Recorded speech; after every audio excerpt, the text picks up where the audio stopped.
It's going to be a big-time show today. A lot of stuff that we finished the week discussing on Friday, really picked up steam over the weekend. And I'd like to take credit for getting that started right here on this show. I feel like we really started to propel things in this motion, and now we have a full-on media feud. So this all started with Mina Kimes praising the masculinity of Tim Walz, and then Michelle Tafoya coming back over the top and calling it embarrassing.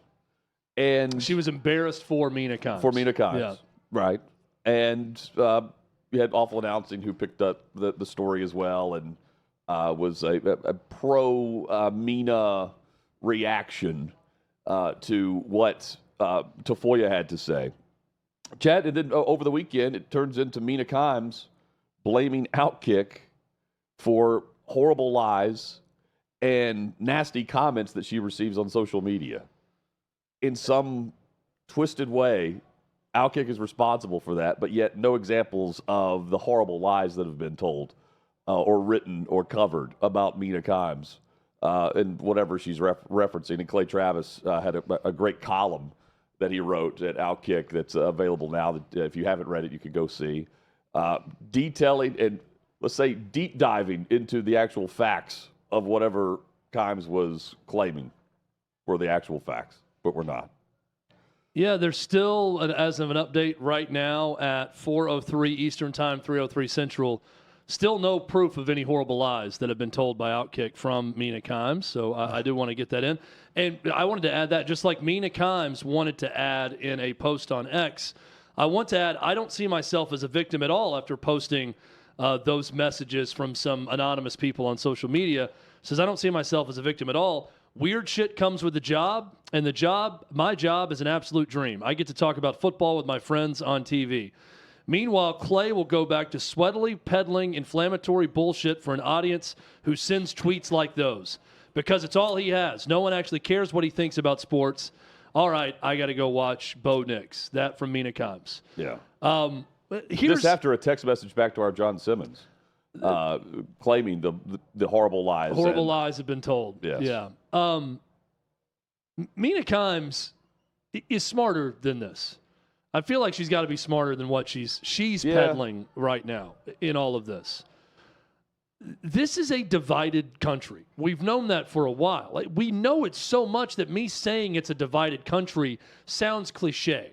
It sounds like an athlete or a coach not giving you a real answer to the problem or to a question when I say the country is divided.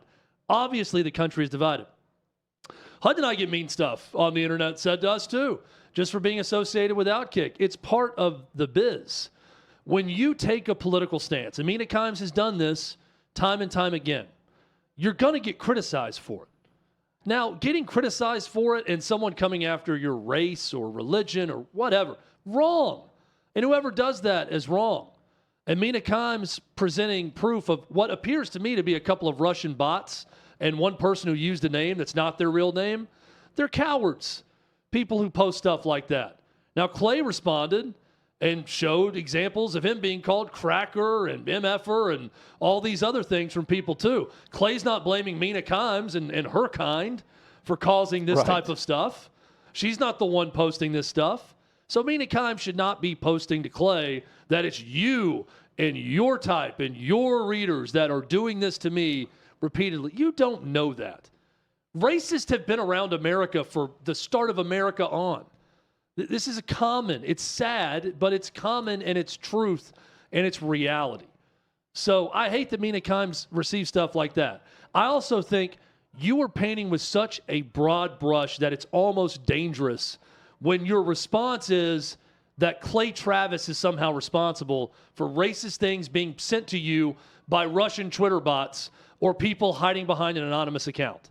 That's not because of Clay Travis. We've had racism in this country for a long time. It was around well before Clay Travis was born. It'll be around well after Clay Travis is dead. So this is not because of Clay Travis that you're getting this stuff. So let's stick to the facts. The facts are very simple to me. And this is the crux of most everything Bobby Barack or anyone that's written about Mina Kimes at OutKick.com has written about for a long time. I went back and read Bobby's piece this morning also. A lot of excellent points in there. He's very consistent on a couple of issues. The biggest ones are these. People at ESPN, Mina Kimes' parent company, in the past have been punished for speaking out on behalf of conservative politics or conservative issues. Those that endorse far-left Democratic nominees for the mayor of L.A., or that go on and talk about Tim Walz and he's the type of masculinity we need in this country and all these things, they're not punished for that. Now, there are people saying things now, too. Kirk Herbstreit said something on OutKick. He's not being punished either now. But the whole thing that Sage Steele eventually had to lose her job over was you violated a very simple mandate from the parent company to not talk about politics, even though you did it on an outside podcast. Well, Mina Kimes goes on outside podcast and she'll endorse a candidate or she'll say this. And that's her right. But nothing happens to her. And for whatever reason, when OutKick points this out and no one else will, Mina Kimes takes that as these are horrible lies being told about me and you're causing racist attacks on me and my family? What? No. OutKick's reporting a story. The story is this. There is a double standard in sports media, in media in general, and ESPN is one of the biggest violators of it. They're getting better about it because now they're not punishing for anyone, whatever they say. Right wing, left wing, conservative, liberal, it doesn't matter. No one's getting punished. And that's good. That's the way things should be. It's starting to balance out a little bit.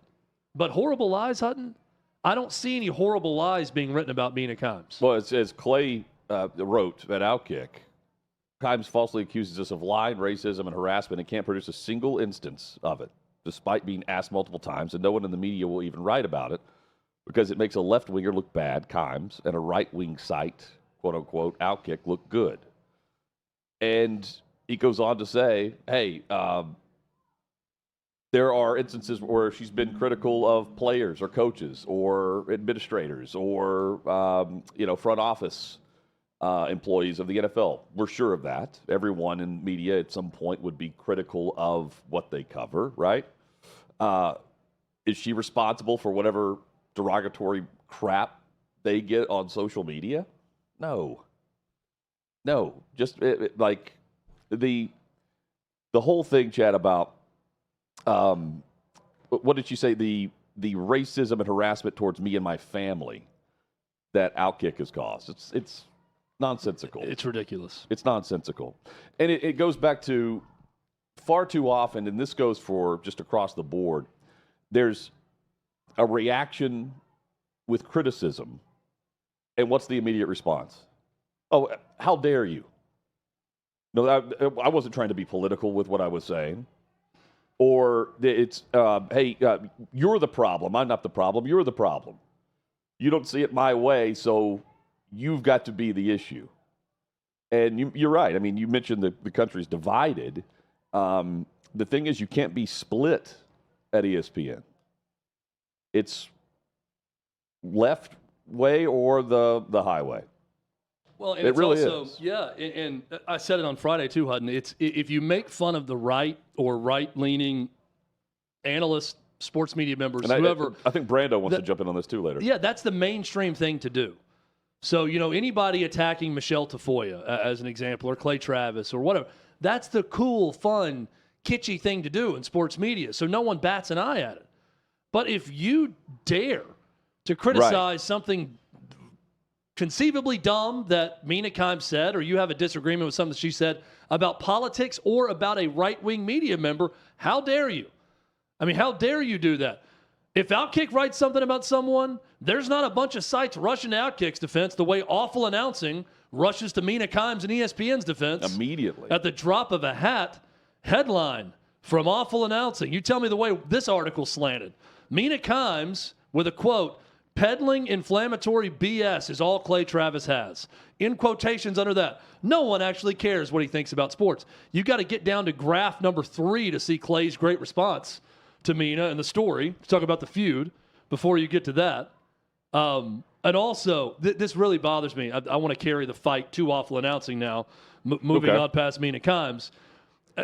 I hit this on Friday, but this is the most ridiculous thing that awful announcing continues to defend Mina Kimes on. This is from their story. Again, while Kimes had prefaced her comments by saying that she wanted to take the conversation, quote, outside of politics, her quote was unsurprisingly politicized when OutKick's Bobby Barack wrote a story column under the headline, Mina Kimes campaigns for Tim Walz because he oozes her type of masculinity. Here's a note to everyone at Awful Announcing or in the media. If we come on here and talk about a political candidate, good or bad, I don't care what I said in the 5 minutes leading up to that. I could talk about how I am apolitical or how I want this to be taken outside of the realm of politics. The moment we start to praise a politician, guess how it's going to be taken and perceived? Politically. Well, but here's the other thing. You have politicized it by talking about a political candidate. I don't care how you prefaced it. This is exactly how it is, because when you praise a political candidate, and we're not naive enough to not understand this, good or bad, it's political. Sure. It's going to be taken and pulled apart politically. But here's the thing, Doesn't matter what you said before. If you talk Trump on ESPN, it is, even if you preface it the exact same way, right? It's going to be taken as a pro-Trump discussion or take. Absolutely. And in this case, it's trying to. It works both ways, is my point. Yes, but not through the lens of media. Yeah, I've heard a lot of people, even on Dana White's even done this a few times. He's gotten more and more. He's leaned more into, I'm a huge Donald Trump supporter. He'll say whatever he wants. But in the past, I've seen interviews on ESPN or anywhere else where he says, look, you vote for whoever you want.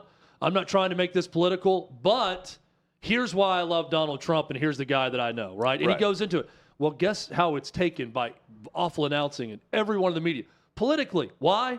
Because it's political. Right. No matter what Dana White said before that, no matter what Pat McAfee says before it, if anyone praises Donald Trump or J.D. Vance, if you say, I don't care who you vote for whoever you want, let me tell you how great a guy J.D. Vance is and what I know about him. That's political. So Mina Kimes doesn't get away with that on the other side because his Awful Announcing puts, well, she prefaced it by saying, I want to take this conversation outside of politics by praising a possible vice president of the U.S. Give me a break. Right. Mina Kimes is not that naive. Awful Announcing is not that naive. I want to call out the author of it because it's probably the same dude who wrote the one on Friday. If I can find the author of it, then now I'm losing it. Once I find the author, I'll let you know. David, you have it? Ben Axelrod. So Ben Axelrod, who wrote the first story too. Ben Axelrod is not that naive. Unsurprisingly, people took it to politics. Unsurprisingly, because she's talking about a candidate to be vice president on a ticket. And she's someone who has endorsed political candidates in the past. And it would be taken down the political path if it were it just reversed, if the take were reversed. It gets under my skin. Honestly, it would be a headline. Because when people say, I wish they'd keep politics out of it, or boy, until they went it's not about politics. It's about your politics. Right. If you don't agree with it, then how dare you say it? Absolutely. If you're a Trump supporter, and Hutton and I came on here and said, we're going to have a 7-point thesis that we're going to deliver to you now about how awesome Donald Trump is, you'd be reposting it, sharing it with your friends on Facebook, doing all these things. You would love it. But if we had a guest on that said, I'm going to tell you why I'm voting for Kamala Harris, you know what you'd send it? Why did you have to get political? Right. Why? Why'd you have to do that? I just want the same standard across the board. Well, that's all I'm asking for, and that goes with both sides. And now Mina Kimes and Awful Announcing, guess what part of the story they're playing? When the politics doesn't suit them, oh, well, I was trying to keep it outside of politics. No. Well, you've dabbled in these waters. Not just suit them. Everything suits whatever you want to say on the left side of things at ESPN. So if you're critical of that in response, that's when you get oh, how dare you? You know, like your criticism of me has now spurned all of this hatred towards me. What would be the reaction if, and this would actually be a headline, if you had someone at ESPN, like a daily employee, actually come out and say that they're voting for Donald Trump on the opposite side of things? That would be stunning because we haven't seen it. It'd be newsmaking. But how would it be received? From the mainstream media, sport media, they would hate it. Right. I mean, there would be people going behind that person's back And at I think ESPN we're seeing it play out. talking about not wanting to work with that person anymore. I guarantee that would happen. And instead, you have guarantee everyone that, and Clay pointed this out in his column. They're certainly, I mean, half of America is going to vote one way or the other. So you would think half of the company would at least vote one way or the other, just based on the idea of a marketplace of ideas. But they're afraid to say it. They're afraid to say it, but there is no marketplace of ideas in this realm. We're actually seeing it play out in real time with the coverage of it and the accusations that can't be backed up. But again, if it were flipped, nothing to see here. It would be all political, and it would be, the shocking headline of how so-and-so disobeys ESPN's edict about political discussion. But we are, with what we've seen recently at ESPN, McAfee and Stephen A. can speak their mind, be true to who they are, be authentic, which is awesome, regardless of which side of the political aisle they're on. And McAfee's trying to say he doesn't try to take politics and push that on his show. But, it overlaps so often now that you can't say that it's not political in some way. Well, and I've said this. Especially when he's got Dana White on. That was a headline. The fact that Dana White went on ESPN and said what he said with McAfee a couple of weeks ago. I think from the start of my career, even in sports talk radio, going a ways back, I always tried to be honest about saying, we all come from somewhere. We all went to a school. We all grew up in a region of the country. We all have a favorite team. We got into sports because we rooted for a team. So instead of just denying that, don't be an outright cheerleader at all times about the team. But I always appreciated those that would embrace it and understand it and talk about it openly. And then you would know, okay, here's where they're from. Here's what they do. All that stuff, right? I think Pat McAfee does that pretty well. And the guys on his show, they do that well. They don't hide where they're from. That's just bled over into politics now. You can't hide where you're from.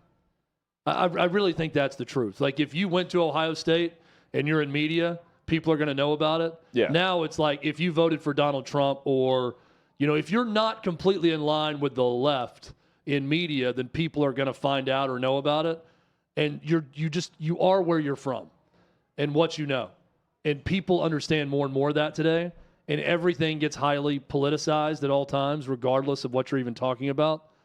But I will constantly fight back against this awful announcing deal that she was somehow unfairly politicized, all because she said, I want to take the conversation outside of politics. Right. When talking about the greatness of Tim Walz's masculinity. And then and in the response, also blocking writers. Well, she says that Clay's been blocked for years. Well, you'd have known, Clay, that I've been blocked you years ago. This wasn't about this specific story. I'm like, okay, whatever. Great. Oh, it's maddening. And you're right. It's just more of the, we feel like she's smarter than this. It's also like the think that Clay represents every racist online. Like I cannot get behind that. Just like I can't sit here with a straight face and say, everything I don't like about this country in the way it's going is because of Mina Kimes and her readers or ESPN fans or fans of this media. That's just not true. The quicker we can get away from that sort of stuff, this is all the rhetoric we talked about after Donald Trump, the attempted assassination on his life. Like, can we please get away from all bad, all good, you evil, me great, and then we go to this, and it's Mina Kimes stating that it's because of your inflammatory BS that people like this are racist. I don't have comment for you, but I do hope you know that your horrible lies about me have led to racism and harassment towards me and my family for some time now. Please don't ever text me again. Yeah, but I don't consider myself a victim. This is like saying I want to take this outside of politics. You just painted yourself as a victim multiple times. But I don't consider myself a victim. Well, but it's all of a sudden she's going to get the reaction from trolls and idiots on social media because of coverage at OutKick? Instead of discussing Tim Walz, right, on her own, of course she's going to get that reaction from half the country. Half the country's against what she said. I think Bobby Barack brought up a good point. She gets covered by OutKick the way other famous media members get covered by everyone. Like this is nothing different. The crazy part is that OutKick will actually point out a double standard by ESPN, and no one else in media will do it. What was the number? OutKick in this instance, OutKick is actually acting like the old school media in covering these stories, whereas no one else is the media, because no one else would dare to criticize the great Mina Kimes. I'm looking for the number. No one else in media would do it. That Clay put in his piece about how often there's a story on Livy Dunn compared to Mina Kimes. I think there's like 333. Yeah. It's just, it's just also just not true that all of a sudden there's just slander everywhere against her. You have a couple trolls. And like you said, it looks like one of them's a bot. I mean, if they've got 17 numbers behind their name, like a couple of them, it's not a real person. Yeah. It's a bot trying to get at you or just someone trying to get a response from you. And we're against the responses that she's getting here. Yes, it's ridiculous. Yeah. I want Ty Hard to be found for putting things like this. Yeah. I mean, this is uncalled for. Kelly S. 883-608. I mean, yeah, it's ridiculous. It's awful. Don't do it. Yeah. Chad?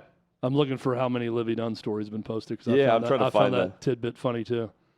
That full number. Maybe someone can text us whatever they find it in the studio here.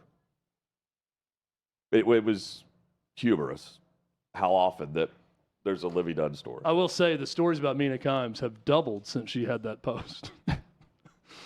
The all-time total has now doubled. Just looking at the site, I can't find the proper OutKick story that we need to find that number. Oh, Davey points out, and it's also a good to point this out, 0 likes or retweets on these replies that she's getting, that she's claiming is OutKick hatred towards her. Yeah, you'd think if it was a community coming after you in these racist ways that there'd be a lot of people liking it or reposting it. Yeah. Didn't seem to happen. Didn't. Look, Clay ends his piece, I know, in saying, in full transparency, he said throughout, if you point out the lie, I will publicly apologize. If you can spot it, we will write a retraction on it. She has gone silent. Clay also invited her on his show at OutKick on Clay and Buck. If she wants to join there, he said, I'll go on your podcast or any show at ESPN, and you can just sit there and bash OutKick all you want, and then I can have a response. Or you can write a column bashing OutKick and all that we stand for, and I'll post it on OutKick. That's as transparent as you can get. Will she do it? Of course not. She's not going to do any of it. No response. No. That's also par for the course. You know what really helped me with Mina Kimes or anything with this? If she came back and said, ESPN's gotten on to me a bunch of times about stuff. Like, if you really wanted to change the narrative about it or said, like, I've had plenty of discussions with my employer that weren't happy about certain things I've said or done on a podcast. So don't act like they don't come at people on the left also. That would change my mind a little bit about things. But I don't hear a word about that. There's been no public suspension or public apology from her on anything that we've seen others forced to apologize. Hell, Dan Orlovsky said, protect our daughters, or we must protect our daughters. And then suddenly he deletes that and says, it doesn't represent my parent company, is why he took it down. I'm willing to bet someone told him he doesn't need to be talking about that issue, and he took it down. Like, does anyone say anything to Mina Kimes? That's her boss? Any higher up at ESPN? Point being, if she said that in any of these posts or actually took Clay up on his offer to join for an interview, if she could say it in one of those forums, that'd be interesting. Well, and it's not interesting or surprising, any of the responses from her. The silence. Lack of responses. Here's the detail here. 17 results whenever Clay searched her name on the site. For comparison's sake, we have, and I'm not making this up, 398 stories about LSU gymnast Olivia Dunn.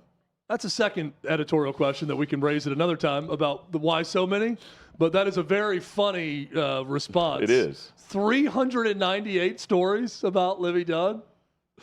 Wow. And one of them, of course, 2 are about her endorsement of Walz and the hypocrisy of ESPN. And then one about Kimes ripping Aaron Rodgers for refusing to get the COVID vaccine. Yeah. I think Clay or someone put that point out there about when you went on and bashed Aaron Rodgers and saying he's not just affecting himself, he's affecting people around him and those in the community for not getting vaccinated and how these lies are affecting people. I bet Aaron Rodgers got some stuff about that. Oh, of course he did. Is she to blame for that, for commenting on a public figure? He was dangerous. Yeah. My point being, it's the same thing with Clay or OutKick writing an opinion piece that's not a lie about Mina Kimes because she got stuff from bots online. It's not OutKick's fault. Right. But look at the response. For media members, they're all jumping in. Oh, you get him, Mina. You tell that big baddie. You tell him what's up. He sucks, that Clay Travis. That's all you're seeing from the big, bad, scared media out there. It's just all so predictable. Well, it doesn't have to be this way. Everyone can have free thought and different ideas and be talented and good at their job. Like, because you do one thing doesn't mean you're not talented all of a sudden. Well, it depends, Chad, on who you are at ESPN to get away with it. Because Dan Orlovsky, who you and I know well. Great dude. Awesome dude. The man says that his tweet where he's advocating for men to stay out of women's sports did not represent ESPN, his employer. So he took down the tweet. Here it is. It says he deleted the Protect Our Daughters tweet because it did not represent ESPN. This is in regards to the Olympic coverage with Aman Khalif and the boxing gold medal. David Pollock responds and says, this is over the weekend, I've lived this. I get it. When your livelihood is tied to your words, it isn't always as easy to speak as freely as you think. We all know that men don't belong in women's sports. All of us. Absolutely all of us. Including ESPN. But they won't cover it that way because they want everyone to feel like they're still on that same path that the ESPN's always been. They can be we're not going down the political realm anymore. We're going to talk sports, and we have this edict now company-wide. Says who? Because you hear it all the time now on their airwaves. I think. And by the way, Dan Orlovsky's the same host who prayed on air live. Yeah. On NFL Live, and we were surprised that ESPN let that happen. Mina Kimes may have been on set that day. I think Dan Orlovsky, deleting that tweet, not great, but Dan Orlovsky, Kirk Herbstreit, Pat McAfee, I think those guys and some of the things they're now willing to talk about, or at least willing to post before they get mandated to take it down, I think that helps the perception of ESPN from sports fans greatly. Mm-hmm. Because the last thing a true discerning customer of any media or anywhere, they don't want to feel like they're only getting propaganda about one thing, right? We could take this with sports. If ESPN's in bed with the SEC and every sports fan across the country thinks it's the Alabama network, right? They're going to trust it less, right? Yeah. If it's all Cowboys all the time and there's a Cowboys bias, they're not going to trust it as much. I'd say the same and even more so about political leanings because politics rule the day right now. So if people think in sports that, boy, it's all left-leaning over there, they only protect their own, and those are all liberals and not conservatives, and Christians can't even speak out at ESPN, if they think that, it hurts your brand. Dan Orlovsky praying on air, that helps their brand. Sure. Pat McAfee saying whatever the hell he wants helps the brand. Kirk Herbstreit not giving a bleep about anything anymore helps their brand. But because people can now look at, and you said this last week, Hutton, well, hey, We just saw Kirk Herbstreit say this. We've seen others speak out. Right. Nothing's happened to them. It's a good response. But and that's what you want more of as a sports fan. Herbstreit admitted in the conversation, though, with Dan, that he doesn't care now. He doesn't care anymore now. He did, right? He did care what the perception was or whether or not he could speak his mind. Or not even speak his mind, just not worry about putting something out there that he doesn't support, right? That's how everyone feels, on the day-to-day surface level of ESPN. You can tell Orlovsky's living it. Because he said it didn't. His post did not represent what his employer. Herbstreit's admitted that he's been there. Yeah. And now he just doesn't care. And he's reached the point of, what are you going to do to me? Yeah, that's what I'm going back. I'm the top college football voice here. Yeah, it comes down to who are you, what are you saying, which side are you on here, and behind the scenes, what are you, in the face of whatever your employer is telling you not to do, what are you doing that's against whatever company policy is out there? And in Mina Kimes' case, she could say whatever she wants to. And it's everyone else's fault if, there's criticism behind it. It's all frustratingly predictable at every turn. And Mina Kimes' responses over the weekend. And now the cave she's about to crawl into and not respond is also predictable.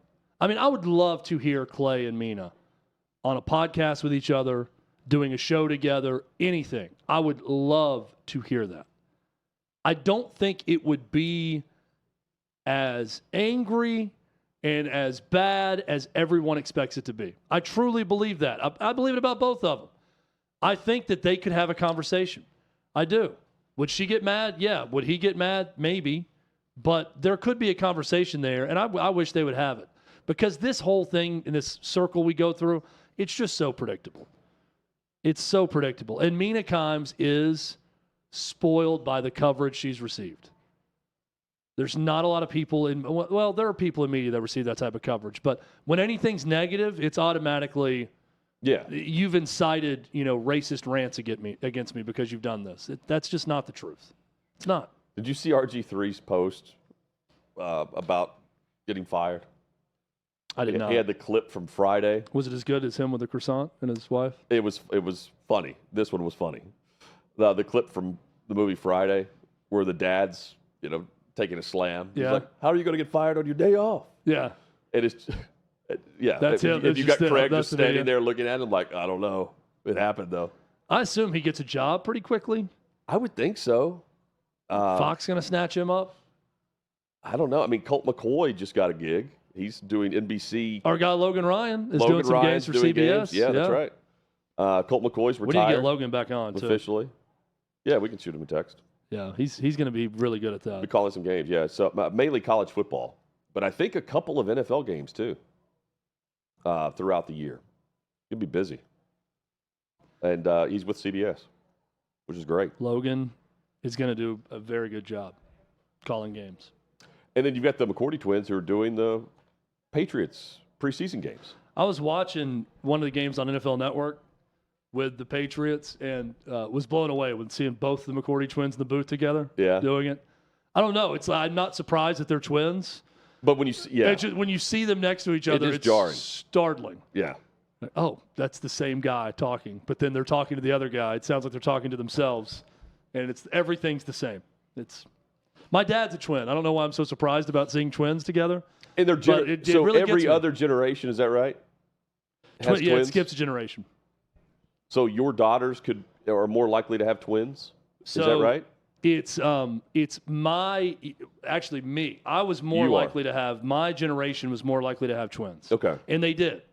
So my oldest cousin had 2 twin daughters that's my age, almost my age. Okay. Twin girls. And then my cousins had twins. So there's like 3 sets of twins right below me. See what I'm saying? Yes, that's the generation below me. So it skips one. So my dad's generation did not have twins, and then their kids started having twins.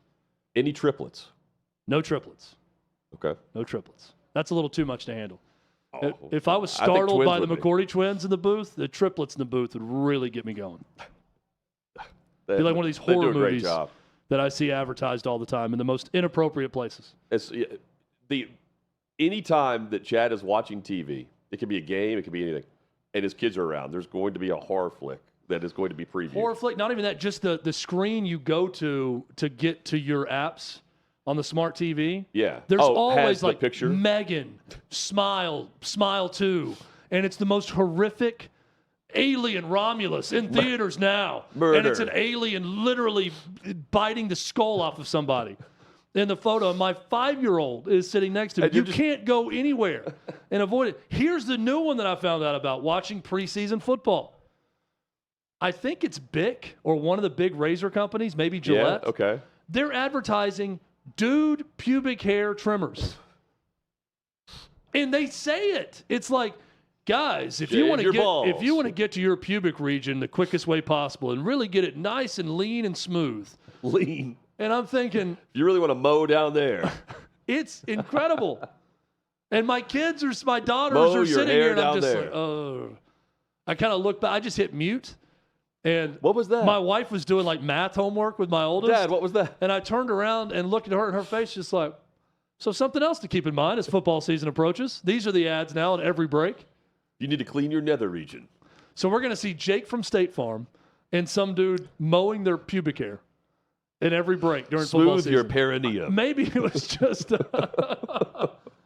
just like a local break for one of these preseason games I was watching. But I immediately thought to myself, is this going to be in every – because you know commercials during the NFL season. Massage your gooch. They're all the same, yes. Oh, man. Get your crop preserver for your chode. If you prefer a hairless taint, then I know just the product for you. Now back to the game. I mean, incredible. Incredible what they'll do in a football game. Preseason.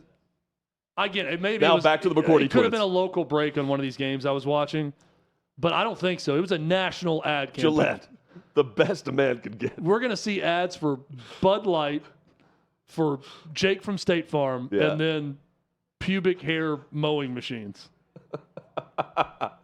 Thursday Night Mowing League. Dermatologist Man tested. style. Is this what you're looking? Yeah, it's probably what you're looking for right here, Chad. Well, Nixon it's cuts like in the the pubic area. advertising. It's like Madison Avenue is trying to force parents to have uncomfortable conversations with their 5-year-olds. This is what we want in America now. Let's force you to answer the most Zero inappropriate chafing. questions from your children. Zero chafing. I mean, Daddy, what is this? If you're a child, ask your father about it right now. Yeah. What is unwanted hair? Explain, please. Tim Brando will explain. Honey, I'm just trying to see if the Detroit Lions can get this first down. Please, leave me in peace while I try to watch. Fourth quarter action of I'm preseason trying football. to see if Russell Wilson's finally going to give me some fantasy points this week. And I'm having to explain pubic regions. Mowing down there. Incredible.